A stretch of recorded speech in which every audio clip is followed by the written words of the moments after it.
entertaining universe.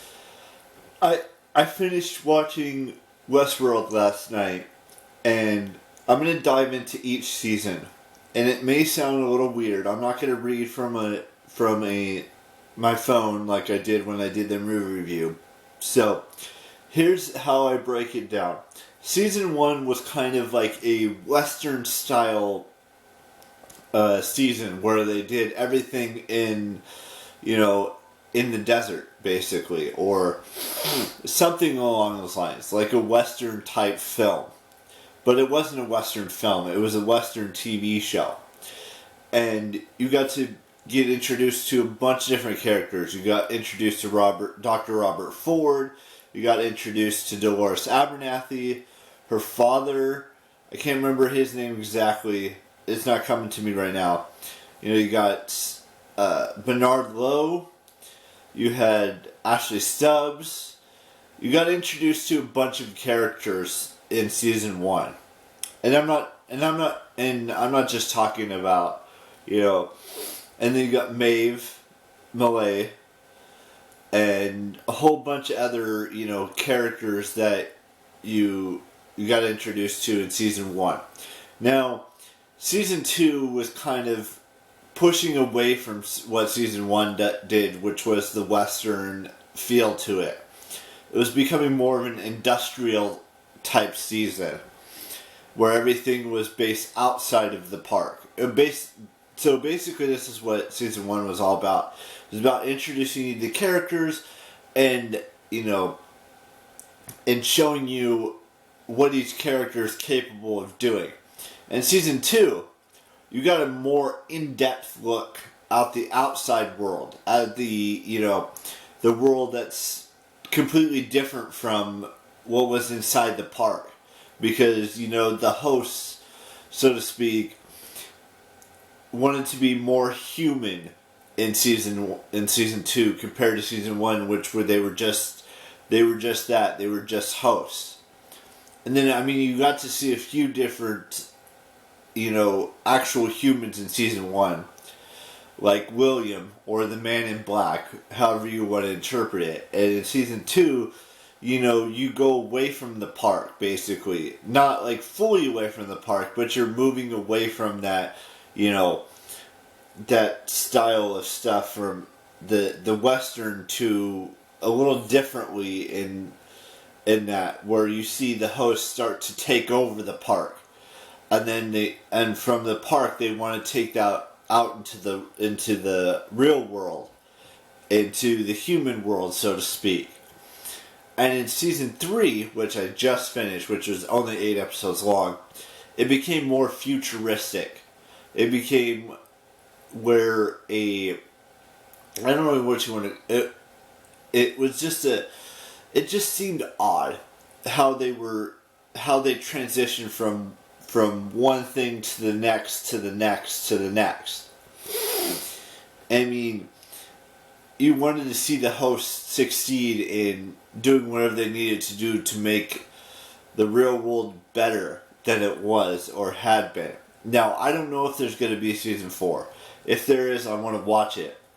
It's not going to have Dolores in it. It's not going to have, the new characters they introduced over time in the second season and the third season, because you've got in the second season you had the same characters almost. So you got in first season you had Hector and you had Lawrence and you had all these other characters, and in season 2 you got to see some new characters and you got to see Delos, the father of the thing, and that's Logan's father, not William. William's father. I don't know the whole backstory on William or what happened with him, but Logan's father was the shareholder, if you will, or the top guy of the company, Delos. And then William took over after the father died. And then in season 3, you get a whole new set of characters, like you get Sirac and his brother and a whole bunch of other different characters that you've never seen before. And you got Caleb something. I can't remember his name. You know, and then you got so many other, and then you got, I mean, there's just so many different variables that happened in this show that were interesting and were a bit confusing. And I think that's what the show does. It leads you on a different path every single new episode, even though it's a continuation of the whole show. And it's not just a one-off. I mean, there's so many... It's just like... It's similar to Game of Thrones, but not. Because they're two different shows. You know, Game of Thrones is confusing because you've got all these different characters. And the same thing could be said about Westworld. You've got all these different characters that play different roles at different times. And, you know, I'm not saying it's a bad show. If you like that kind of stuff, whether it's, you know, going from Western to industrial to futuristic, then I'd say you go watch this show. And I'm not saying it's a bad show by any stretch of the imagination. It can be violent at times, and it could be a lot of gore that you probably don't want to see throughout a show. But it's a very, to me at least, in the first two seasons, it was great. Season 3 kind of, you know, went away from what season 1 and 2 tried to make it out to be. And then you got Lee Sizemore, who was part of season 1. He ended up dying. And I can't remember if it was at the beginning of season 2 or if it was towards the middle of season 2, but he was killed. And it's just one thing after another after another after another. It's just so much information to take in with one show. Just like Game of Thrones.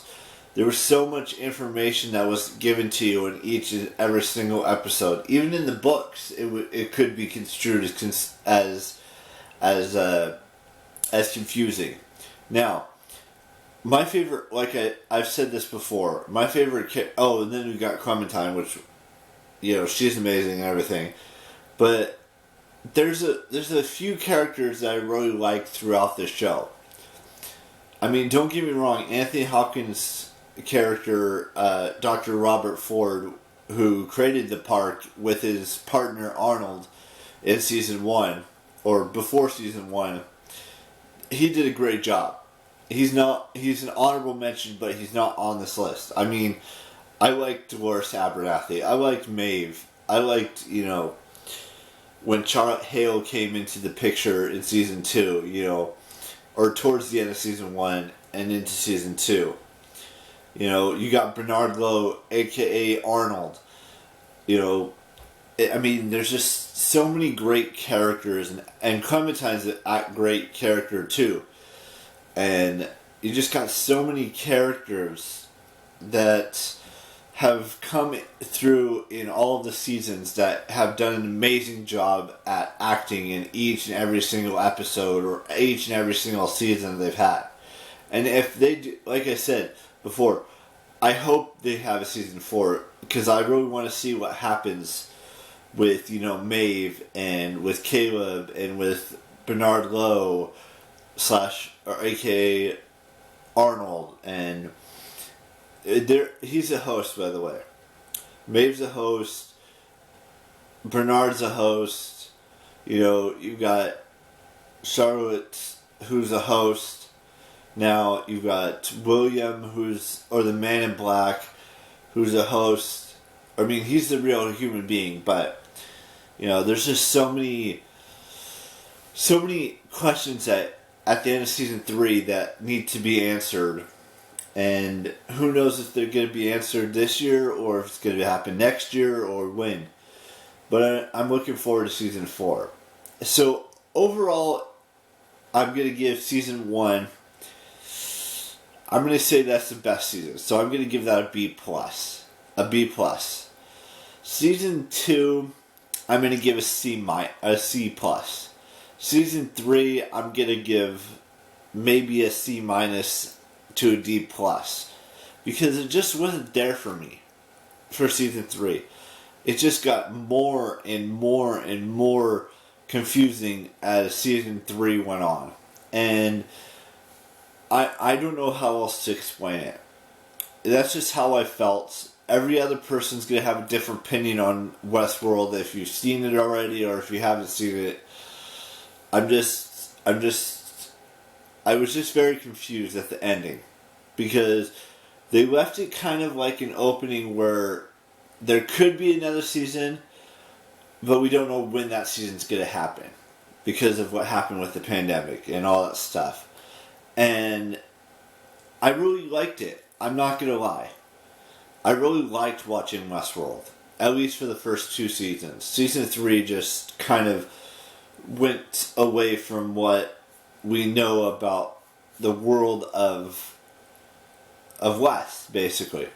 So, that's all I wanted to discuss in today's vlog. And I wanted to wish... Was there 2 birthdays today? It was Nicole Bringus' 19th birthday, and it was Ingrid Nielsen's birthday today. So those are the 2 birthdays that I'm doing for today. And I don't have another birthday until the 4th, so it's going to be a few more days before that happens, because today is February 2nd. We're already 2 days into February. And that just surprises me. February's going to come and go pretty quickly. And you guys keep it real and be the best versions of yourself that you can possibly be. You all know the drill. And I will see you tomorrow with a brand spanking new vlog. And ciao.